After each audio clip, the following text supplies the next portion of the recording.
CS স্কুলের পক্ষ থেকে সবাইকে স্বাগত জানাচ্ছি। এই লেকচারে আমরা আলোচনা করব বাংলা শব্দের অর্থমূলক শ্রেণী বিভাগ নিয়ে, বা অর্থগতভাবে বাংলা ভাষার শব্দগুলোকে কয় ভাগে ভাগ করা হয়েছে।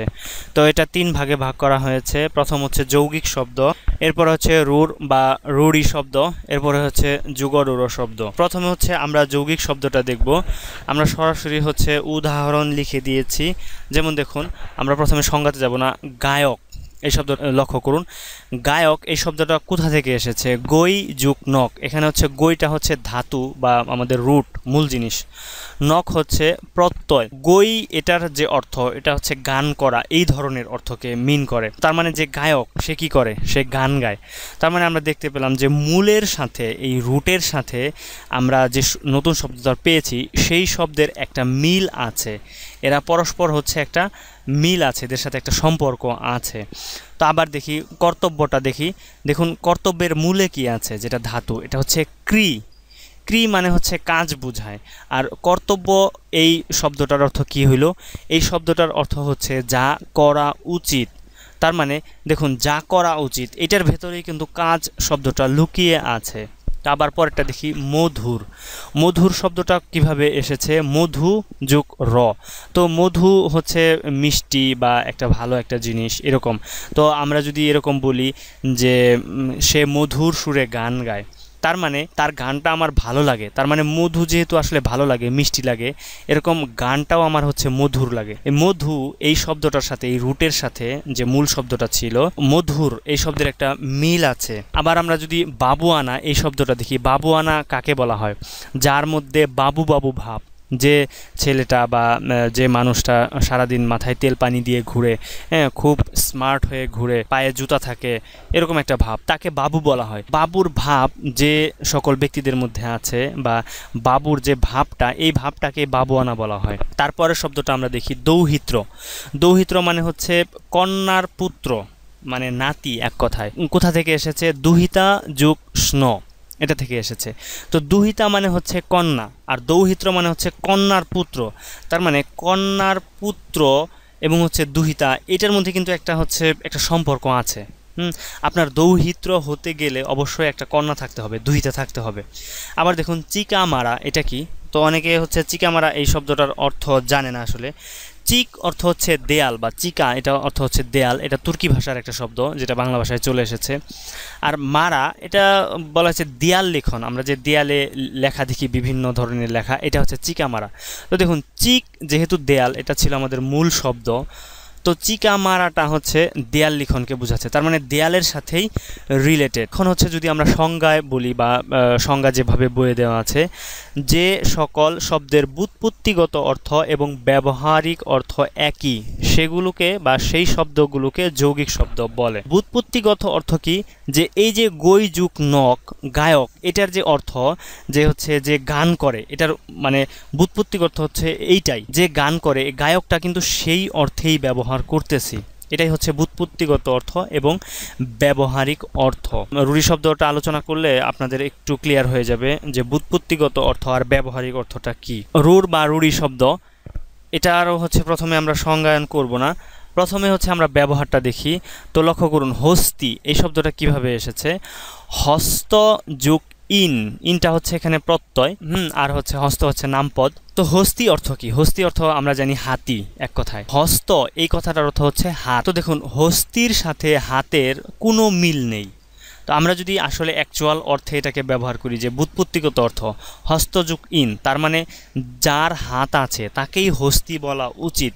কিন্তু আমরা ব্যবহার করতেছি কিভাবে? যে না, একটা প্রাণীকে বোঝাচ্ছি হস্তি দ্বারা। তার মানে এই শব্দটা প্রত্যয় যুগে গঠিত হয়েছে এবং তাদের ব্যুৎপত্তিগত অর্থ এবং ব্যবহারিক অর্থ ভিন্ন। পরের শব্দটা দেখুন, গবেষণা।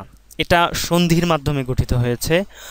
গো যুগ এসোনা। গো হচ্ছে গরু বোঝায়, এসোনা হচ্ছে খোঁজ করা বোঝায়। তার মানে গবেষণা অর্থ হওয়া উচিত ছিল গরু খোঁজা।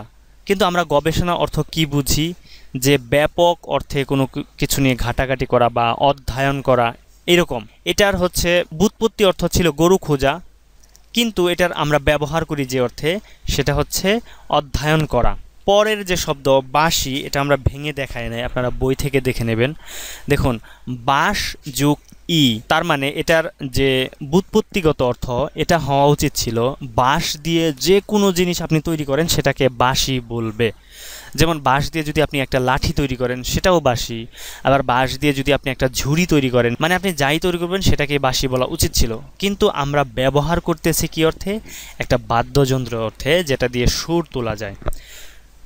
তার মানে আমরা সবগুলো অর্থকে, যেমন বাঁশি আমাদের অনেকগুলোকে বুঝাইতেছিল, হ্যাঁ, সব কিছুকেই, মানে বাঁশ দিয়ে তৈরি, কিন্তু আমরা এখান থেকে যে কোনো একটার অর্থকে নিচ্ছি, ওকে, একটাকে নিচ্ছি। আবার দেখুন তৈল, এটা কি হলো? তিল থেকে যা আমরা পাই, মানে তিলজাত পদার্থ। তিল কি? এক ধরনের হচ্ছে ছোট ছোট দানাদার ফসল, সেখান থেকে সেটাকে বিশেষ প্রক্রিয়াজাতকরণের মাধ্যমে এক ধরনের তেল পাওয়া যায়। তিল থেকে যে নির্যাসটা পাওয়া যায় ওইটাই হচ্ছে তৈল বলা উচিত ছিল। তার মানে একটা জিনিস যেটা তিল থেকে পাই আমরা, কিন্তু আমরা তৈলটা কি অর্থে ব্যবহার করতেছি? আমরা সরিষা থেকে যেটা পাই সেটাকেও হচ্ছে তৈল বলতেছি, আবার সয়াবিন থেকে যেটা পাই সেটাকেও হচ্ছে কি বলতেছি? তৈল বলতেছি। তার মানে এটার ব্যবহারিক অর্থটা হচ্ছে বিশাল, অনেক, মানে হচ্ছে বড়, কিন্তু এটার ব্যুৎপত্তি অর্থ ছিল ক্ষুদ্র একটা অর্থ, এরকম একটা জিনিসকে মিন করতেছিল।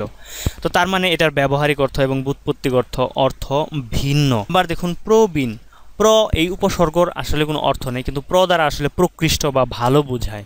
তো বিন মানে হচ্ছে বিনা, তার মানে এই কথাটার অর্থ হওয়া উচিত ছিল, এই শব্দের অর্থটা এরকম হওয়া উচিত ছিল যে অনেক ভালো বিনা বাজায়। কিন্তু আমরা প্রবীণ বলতে কি বুঝি বা কি বুঝাই? সেটা হচ্ছে বৃদ্ধ লোককে বোঝায়, বা যারা বয়স অনেক বেশি এদেরকে আমরা হচ্ছে প্রবীণ বুঝি। আরেকটা শব্দ আছে, সেটা হচ্ছে আমরা স্লাইডে দেখাইনি, সেটা হচ্ছে সন্দেশ। সন্দেশ বলতে আসলে সন্দেশের আসল অর্থ যেটা, সেটা হচ্ছে খবর বা সংবাদ, কিন্তু সন্দেশ বলতে আমরা কি বুঝি? তো এরকম হচ্ছে এক ধরনের মিষ্টান্ন, এরকম অনেক সময় এরকম বর্গাকারে হয়, আবার অনেক সময় একটু গোল গোল হয়, খেতে অনেক ভালো লাগে সন্দেশটা। তো আমরা ব্যবহার করতেছি মিষ্টান্ন অর্থে, কিন্তু এটার উৎপত্তিগত অর্থ ছিল হচ্ছে সংবাদ। তার মানে এখন যদি আমরা সংজ্ঞায়ন করি, যে শব্দ প্রকৃতি প্রত্যয় সন্ধি অথবা উপসর্গ যুগে গঠিত হয়েছে এবং তাদের যে ব্যবহারিক অর্থ এবং ব্যুৎপত্তিগত অর্থ ভিন্ন, এই ধরনের শব্দকেই রূঢ় বা রূঢ়ি শব্দ বলে। এখানে একটা বিষয়, এখানে কিন্তু সমাস নাই, সমাস যুগে গঠিত হবে না। এরপরে যেটা আছে সেটা হচ্ছে যুগরূঢ় শব্দ।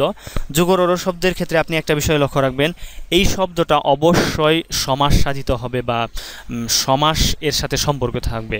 আমরা উদাহরণ দিচ্ছি, মহাযাত্রা। তো যাত্রা বলতে আমরা কি বুঝি? কোথাও রওনা হওয়া। তো মহা মানে হচ্ছে বিশাল। তো ধরুন সম্রাট শাহজাহান তার সিংহাসনে আরোহণ করবে, বা সে একটা যুদ্ধ জয়ের জন্য একটা উদযাপন করবে, বা কোথাও রওনা হইলো, তো এই ক্ষেত্রে সে হস্তি বাহিনী, ঘোড়া বাহিনী বিশাল আয়োজন করে রওনা দিল।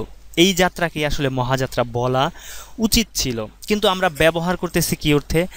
যে মারা যাওয়া, মানে মহাযাত্রা বলতে বোঝাচ্ছে যে একজন মানুষ মারা গেল, এটাই হচ্ছে মহাযাত্রা। তার মানে দেখুন শব্দটা কিন্তু সমাসের মাধ্যমে গঠিত হয়েছে, কিন্তু তার যে সমস্যমান পদ ছিল সেই পদের অর্থের কোনোটাকেই বুঝায় নাই, নতুন একটা অর্থ ধারণ করেছে, এই জন্য হচ্ছে এটা যুগরূঢ় শব্দ। আবার দেখুন জলধি, এই শব্দটার আসলে অর্থ কী? এটার যদি আমরা ব্যাস বাক্য করি সেটা দাঁড়ায় জল ধারণ করে যে। তার মানে একটা পুকুর জল ধারণ করতে পারে, পুকুর অনেক ছোট। একটা নদী তার থেকে আরেকটু বড়, সেটা জল ধারণ করতে পারে। এরকম একটা বিল, এটা জল ধারণ করতে পারে। কিন্তু জলধি শব্দের অর্থ আসলে কি, বা আমরা কি অর্থে ব্যবহার করি? এটা হচ্ছে সমুদ্র অর্থে ব্যবহার করি, যেটা অনেক বিশাল। তো তার মানে দেখুন এটার যে সমস্যমান পদ ছিল বা ব্যাস বাক্য ছিল, সেটার যে অর্থ সেটাকে না বুঝিয়ে অন্য একটা অর্থকে বোঝাচ্ছে। কাজেই এটা হচ্ছে কি শব্দ? যুগরূঢ় শব্দ। আবার দেখুন পঙ্কজ, পঙ্ক, এখানে পঙ্ক শব্দের অর্থ হচ্ছে কাদা। তার মানে পঙ্কে যা জন্মে, কাদার মধ্যে কি জন্মে? অনেক কিছু জন্মে, বিভিন্ন জলজ উদ্ভিদ আছে, এরকম শালুক আছে, পদ্ম আছে, কিন্তু সবগুলোকে সে বোঝাচ্ছে না, শুধু একটা অর্থকে সে নিচ্ছে, যে শুধু পদ্মকেই বোঝাচ্ছে। তো তার মানে সমস্যমান পদের বা ব্যাস বাক্যের অর্থের অনুগামী সে হয় নাই। আবার দেখুন রাজপুত, এটা কি? মানে রাজ মানে রাজা, পুত মানে পুত্র, কিন্তু রাজপুত আসলে রাজার পুত্রকে বোঝাচ্ছে না বা এই অর্থে ব্যবহার করা হয় না। ভারত এবং পাকিস্তানে একটা জাতি আছে, যেমন আমরা বাঙালি জাতি এবং বিহারি জাতি, চাকমা জাতি, এরকম অনেক জাতি আছে। তার মধ্যে রাজপুত এটা হচ্ছে একটা জাতির নাম, একটা জাতিকে বোঝাচ্ছে। তো তার মানে আমরা দেখলাম এখানে যে 3 ধরনের শব্দ, একটা হচ্ছে যৌগিক শব্দ, রূঢ়ি শব্দ, এবং আরেকটি হচ্ছে যুগড় শব্দ। তো যৌগিক যে শব্দটা সেটা হচ্ছে প্রকৃতি প্রত্যয় যুগে গঠিত হবে এবং প্রকৃতি প্রত্যয়ের অর্থের অনুগামী হবে। মূল কথা হচ্ছে ব্যুৎপত্তিগত অর্থ এবং ব্যবহারিক অর্থ একই হবে এটার। দ্বিতীয় যেটা সেটা হচ্ছে আমরা বলেছিলাম রূঢ়ি শব্দ। তো রূঢ়ি শব্দটা প্রকৃতি প্রত্যয় যুগে গঠিত হতে পারে, সন্ধির মাধ্যমে গঠিত হতে পারে এবং উপসর্গের মাধ্যমে গঠিত হতে পারে, কিন্তু সমাসের মাধ্যমে গঠিত হবে না। এবং এরা কি হবে, তাদের যে ব্যুৎপত্তিগত অর্থ আছে এবং ব্যবহারিক অর্থ আছে এটা অবশ্যই ভিন্ন হবে। তৃতীয় যে প্রকার আমরা আলোচনা করলাম সেটা হচ্ছে যুগড় শব্দ। যুগড় শব্দটা অবশ্যই সমাস সাধিত হতে হবে, সমাস যুগে গঠিত হতে হবে এবং সমাস যুগে গঠিত হওয়ার পরে সেটা আমরা সমাস লেকচারে যেটা বলেছিলাম যে পূর্বপদ পরপদ এরকম প্রাধান্য বুঝাবে, এরকম কোনো পদের প্রাধান্য বুঝাবে না, নতুন একটা পদকে বুঝাবে। এই ধরনের শব্দকে যুগড় শব্দ বলা হয়।